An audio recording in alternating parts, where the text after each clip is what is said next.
Hey folks, welcome to another Passion for Sound audio review. Today we're looking at the topping D90 and the topping A90. Now I'm approaching this as a stack because most people, based on comments I've seen on the videos here and also on forums, tend to look at the two together. But I want to point out that it is absolutely worth considering each of these products also in isolation. I may or may not have a chance to come back around and do individual reviews of the separate pieces, but I'll try to cover off as best I can both the DAC in its own rights and the amp in its own rights during the course of this video. I'll also provide some comparisons towards the end of the review, looking at the D90 versus things like the Denafrips Ares II, and also with the amplifier, looking at things like the THX 789 amplifier, a Burson Soloist, and even Topping's own L30 amplifier, which is much cheaper but may surprise you. There's lots to cover, so let's get going and jump into the review.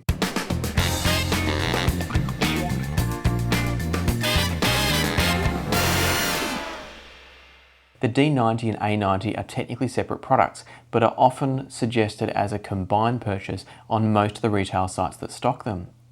On that note, I should point out that this review has been made possible by Hi-Fi Go. Hi-Fi Go were kind enough to provide a discount on the purchase of these so I could afford to buy them for the review and then on-sell them without losing too much money. So if you're in the market for a D90 or A90, keep an eye on eBay if you're in Australia, because I will be selling off at least one of these pieces of equipment, but I might keep it a secret as to which one I'm keeping. You'll have to wait and see. For now though, let's talk about the pricing. The D90 here, the DAC, which is on top, retails for about $800 US or about 1100 Australian dollars. The A90 underneath is about $500 US or about 700 Australian dollars. So all up, we're looking at a package here of about 1300 US dollars or 1800 Australian dollars. So for that sort of money, it's not a bad looking little setup. On paper, you've got a high performance DAC that's going to handle all different bit rates you might need, including DSD. It's also MQA. This is the MQA version of the D90. And then you've got a fully balanced, extremely clean measuring amplifier to provide the output power for your headphones. So at that sort of price point, this is a really compelling argument as long as everything works well and sounds good. So let's find out.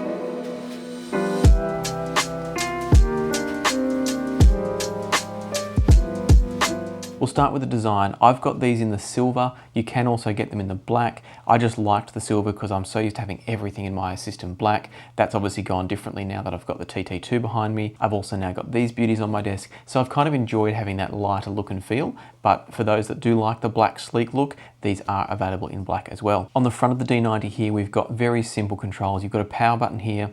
You've got this really nice OLED display. It's a white OLED display. And then over here on the other side, we've got up and down buttons. So what this allows you to do is turn the unit on and off, of course, as well as select the input. So this is a toggle switch for short presses, which will scroll through the various inputs. And I'll show you just how many inputs this has in a moment.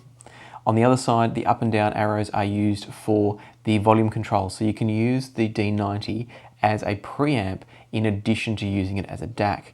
It comes in preamp mode, meaning that the output is variable, but you can also access the power on menu if you want to change it to a pure DAC mode where they become fixed outputs and these buttons no longer do anything. If you're wondering how to get to that mode, as I was, what you need to do is power off the unit using the switch at the back, hold down the power button as you switch it back on, and that will bring up the additional menu options. There's a few tweaks you can make in there that in theory should improve the sound quality slightly, things like turning it to pure DAC mode, as I just mentioned, and also disabling the Bluetooth module if you don't need it. I haven't played around with that. Those sorts of changes for me are normally very incremental, but it's really nice to know that you can do that if you don't need those features. Swinging around to the back now, we've got a pair of XLR outputs, we've got a pair of RCA outputs, and then we've got a whole bunch of inputs. We've got an HDMI style I2S input there. We've also got optical, Bluetooth antenna for Bluetooth receiving. We've got the USB input, a coaxial SPDIF input, and also an AES 3-pin XLR input. So if you can think of an output from a digital device, the chances are this is going to receive it. Obviously the one thing it doesn't have is BNC, but you can adapt a BNC into the coaxial very easily. It's not technically as good a solution because you might be mixing up your impedance of your cables and your connectors, but at the same time it's a very minimal difference and not worth worrying about. The flexibility of this is outstanding at the price. Finally over here we've got a full-sized power connection. So the power supply for the D90 is built in. That means you're not going to be able to use an external linear power supply. You are going to rely on the D90's power supply. So the big question, of course, is whether or not that's going to limit the D90, and we'll cover the sound quality shortly. But to give it away a little bit, you shouldn't be worrying about the power supply. This thing sounds brilliant. Let's turn it back around now, put it to the side and have a look at the A90. So the A90 here is the fully balanced amplifier designed to go along with the D90 that we just looked at. Once again, it's pretty simple. On the front, you've got an on-off switch that switches from headphone amp mode to preamp mode. Now that's really key, and if you've watched my review of the Schiit Magnus recently, you'll know that I wasn't a fan of the fact that you couldn't mute the preamp outputs. Whereas with the topping A90, what they're allowing you to do is switch between the headphone output or the preamp output, which means if you do have active speakers that don't have their own power controls easily accessible, you can leave them on the whole time and use the switch here to choose whether you're outputting through the front or outputting through the back of the A90. For me, that's a huge feature in terms of usability and makes the A90 an extremely versatile option for people in positions like me where they do use both active speakers and headphones. Moving on along the front now, we've got an input switch, so you can choose between the XLR or the RCA input. I'll talk more about those inputs in a second. We've also got the gain switch, so you've got low, medium and high gain, so 3 levels of amplification, which gives you lots of versatility if you've got more sensitive headphones through to really power hungry headphones. Continuing along the front, we've got the 4-pin XLR out. We've got a 4.4mm balanced output as well, so you've got 2 balanced outputs. You've then got your 6.3mm standard single-ended output, and of course the volume control. The volume control is quite small, but it feels okay, and the motion's really nice and smooth. While we're talking about the volume control, there's pretty good channel balance on this right the way down to the bottom. You lose a little bit at the very end, but most of it is pretty well channel balanced. The problem comes into play when we start talking about power and noise levels, and I'll get to that in just a moment, but before I do, let's take a look at the back of the amp. So around here we've got balanced inputs and single-ended inputs, as you would have gathered from the switch on the front that lets you choose which one you're using. You've then got balanced outputs and single-ended outputs. So whenever it's in preamp mode, both of these outputs are going to be active. So in theory, you could be driving 2 different sets of maybe a power amplifier and a set of active speakers if you wanted to from these outputs. So it's a really versatile setup. Finally, over here, we've got the power input for the amplifier, and just as we did on the D90, we've got an internal power supply here. So again, no linear power supply is required here. Everything you need is done internally, and once again, you're not going to need to worry about external power supplies. This thing sounds great. So let's reassemble the stack and just talk a little bit about a couple of the compatibility issues that I found using this. Now, issues might be a bit strong of a word. What I'm talking about here is that the D90, A90 work beautifully together in all ways you can imagine. So single-ended, XLR balanced, however you're connecting them up, it's a really seamless process. The connectivity of the DAC is seamless. There's no extra drivers or anything required. So in terms of general compatibility, everything about this setup is perfect. The one area that I found an issue in terms of compatibility is with sensitive IEMs. The A90 is a little bit too hot for really sensitive IEMs. So something like the Noble K10s, which are not even the most sensitive IEM around, those showed a bit of a noise floor from the A90, and I tried them both balanced and single-ended. Obviously balanced was worse because it's got higher output, but even on single-ended, I was hearing a little tiny bit of background noise. Where the real problem comes in for me in terms of using the A90 with IEMs is that you just don't get enough volume control. Even if you're using a single-ended input and a single-ended output, so much lower voltages all round, with the low gain setting, you just don't get enough volume range to really be able to have flexibility in the volume level you're listening to. You just get outside of that tiny range of imbalance at the bottom of the volume pot, and you're starting to hit the normal listenable volume levels pretty much straight away. So there's not a lot of room to play, and for me, I wouldn't really ever think about using the A90 for sensitive IEMs. Thankfully, that doesn't seem to be an issue with headphones. I've tried it with lots of different headphones, and whilst I can keep the volume pretty low in most cases, I've never felt like I didn't have enough room to move. So whether that's been with something like the Alessandro MS1s or the Mensa Empyreans that are fairly easy to drive, in all cases I haven't found an issue with headphones, it's only with earphones. So think of this as a pure headphone amplifier and a preamplifier, not an IEM amplifier. With that out of the way though, there is nothing not to like about this combination of products. Given that I've already let the cat out of the bag that they both sound great, it's just a really fantastic setup. So let me break it down a bit further and explain the sound, both as a stack, but also as individual products.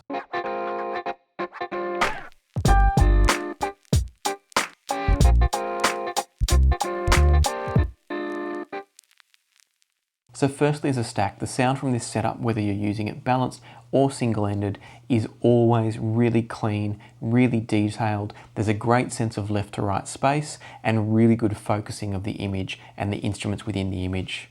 If there was one area I had to nitpick this about, it's that there's not a great deal of depth in the soundstage.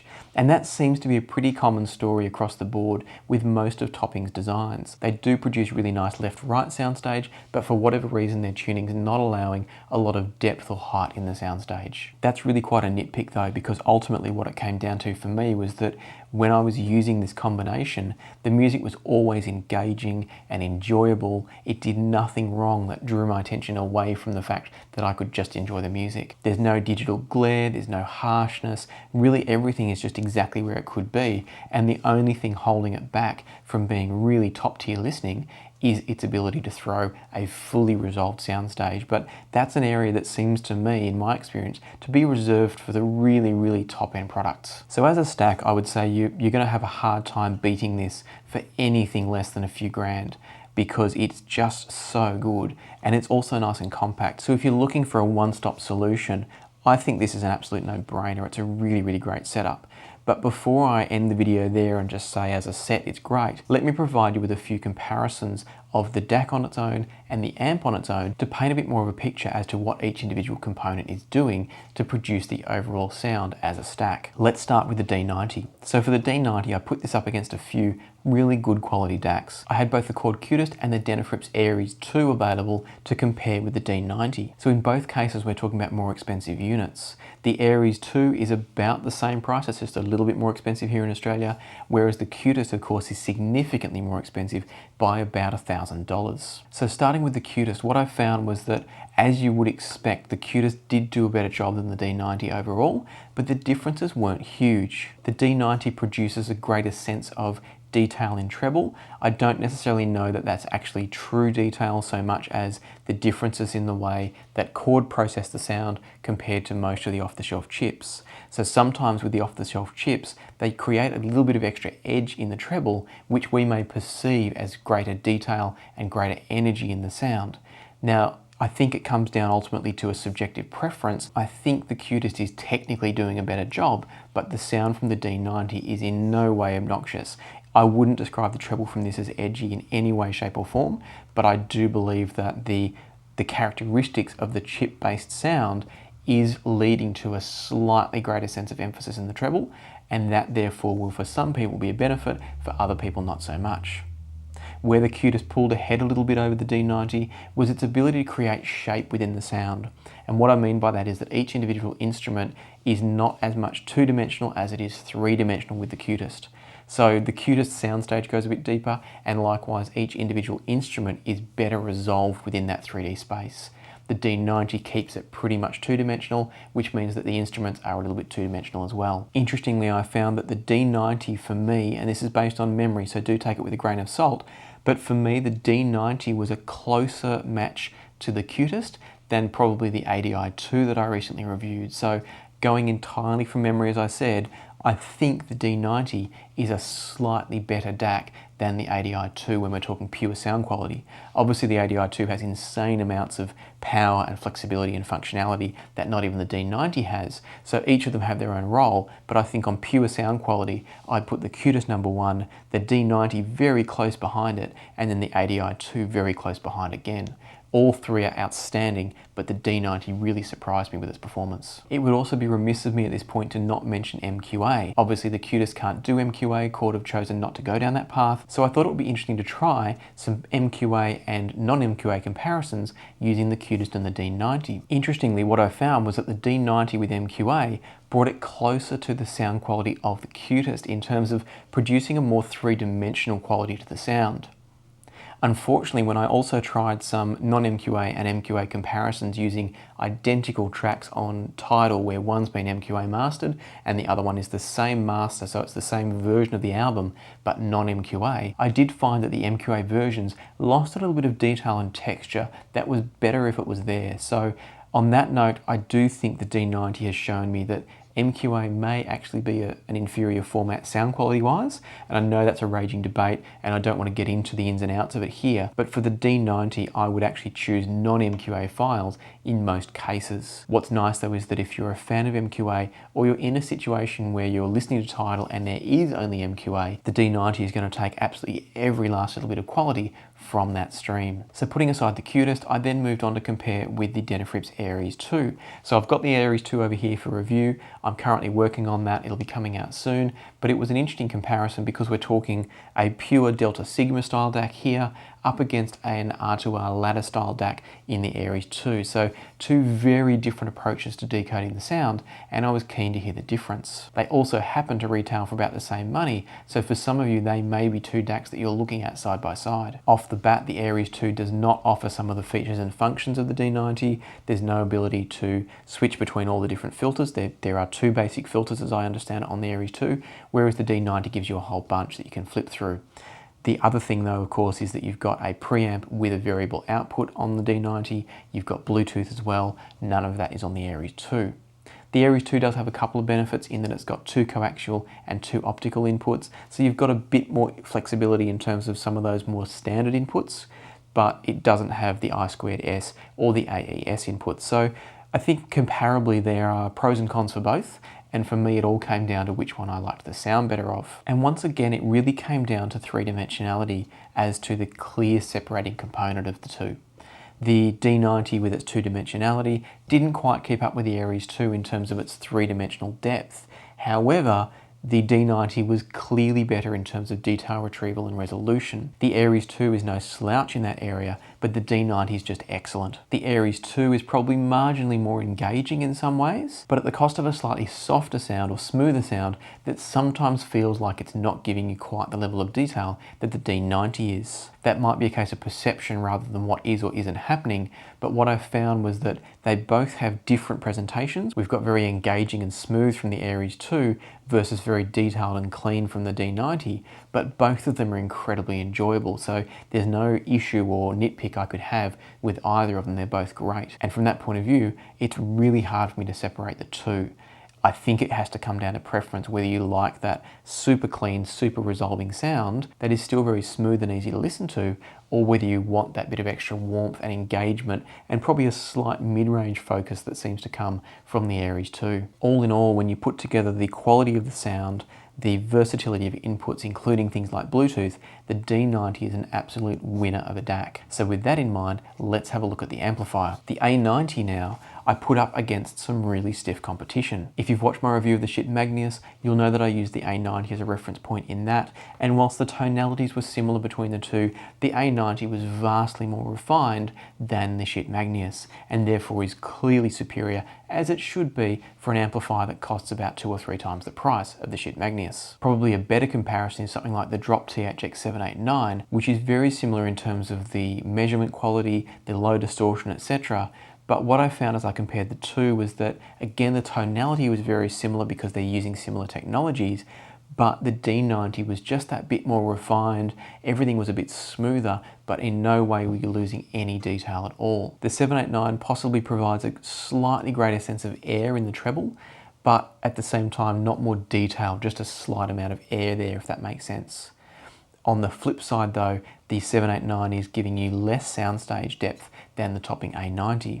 The A90 doesn't throw an incredibly big soundstage, but it's better than the 789. My final amp comparison was to look at the Burson Soloist. The reason I chose to put the Soloist in this mix, and the Soloist is an old amplifier now, it's actually been replaced and I've got a review of the new one coming very soon, but the reason for making that decision is that the A90 uses an integrated design with chip-based amplification, whereas the Soloist is an entirely discrete design using individual components for every single part of the amplification chain. What that means is essentially I'm comparing two different philosophies on amplification to see which sounds better. And what I found was the Soloist provided a richer sound, but at the cost of a little less air and a sense of maybe a tiny bit of lost detail compared to the A90. The Soloist had a bit more depth in the soundstage, which seems to be a common theme from the discrete designs compared to the integrated designs. I think ultimately they're on a really similar level, and the separation for me is that the A90 sounds a bit more resolving, whereas the Soloist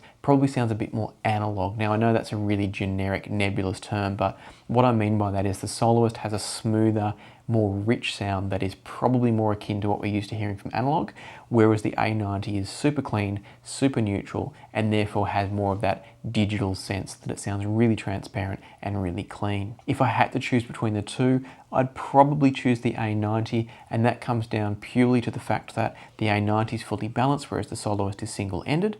The A90 is also a preamp, whereas the Soloist isn't. Other than that, they do both sound great, and there are going to be people that love one and not the other, or people that just love both. So all really good amps here, but the A90 has shone through as just outstanding. My final comparison point for the A90 happened to arrive just as I was finishing off my notes for this, and that's Topping's own L30 amplifier. This is coming up for review, and you should definitely watch out for it. The L30 is nuts. It is insane. It is brilliant. The L30 is based on the same circuitry as the A90, but it's single-ended. And so as you'd expect, the sound quality was very, very difficult to separate between the two. I'd say the L30 came across as slightly warmer, and that's probably because I was using a single-ended circuit, which may have a little bit more crosstalk and a little bit worse distortion levels compared to the balanced output of the A90. But I have to say they were so similar, it was really obvious straight away that they were built on the same circuit. In fact, at the time I was doing my listening tests, I didn't yet know the L30 was based on the same circuit, and it blew my mind just how similar they were. I then went and looked it up to see what the differences were and discovered that essentially it's a single-ended version of the A90. So as I said, stay tuned for the L30 review in the future. Make sure you're subscribed if you want to see it. But for now, just know that the A90 is an outstanding piece of equipment that is well worth every single cent. One other test that I was specifically asked for by a viewer, and I apologize that I haven't written down who it was that asked for it, but I hope you're watching. The request was made to compare the preamp output from the A90 with the preamp output directly from the D90. So I did that, and what I wanted to share was that the D90 output to me was a much better proposition than the A90. So if you don't need to be using the D90 as a pure DAC necessarily, and you're happy to run it as a preamp with the variable volume control, it's probably a better option than using D90 and to A90.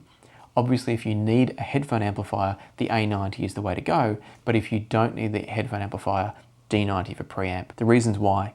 The D90 output to me just sounded cleaner and clearer across the board.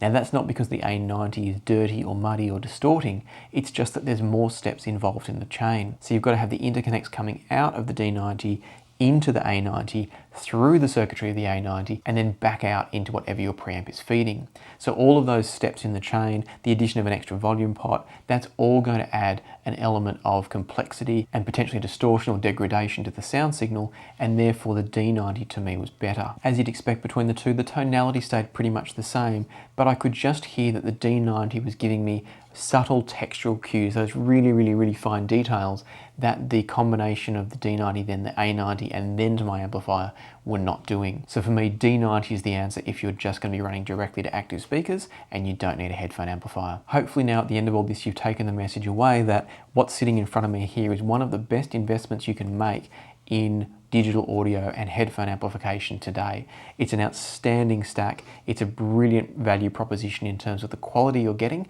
at the price you're paying. There's no doubt there are better products on the market, but you're going to be paying significantly more to get them.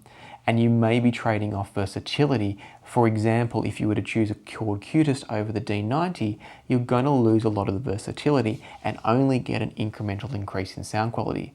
The Qutest is the better sounding DAC, but the D90 just does so much more and comes so close to the sound of the Qutest. Similarly with the amplification, the A90 is excellent as well, and at the price point is an absolute steal. I said before that at least one of these units was going to be going onto eBay, and I can tell you that I don't need a DAC, but it's going to be very hard for me to let go of the amp. Technically I don't need it, I've got others, but I'm tempted to keep this because as a fully balanced headphone amp and preamp, it's really hard to go past. The only niggle with the A90 for me is that it won't work as well with IEMs as I'd like it to, but that's a really minor concern because I don't often use IEMs at my desk, and if I do, I can always use the TT2 for that. So all in all, individually, these are both great. Together, they are fantastic. And if you're in the market for something like this, I highly recommend the stack in front of me.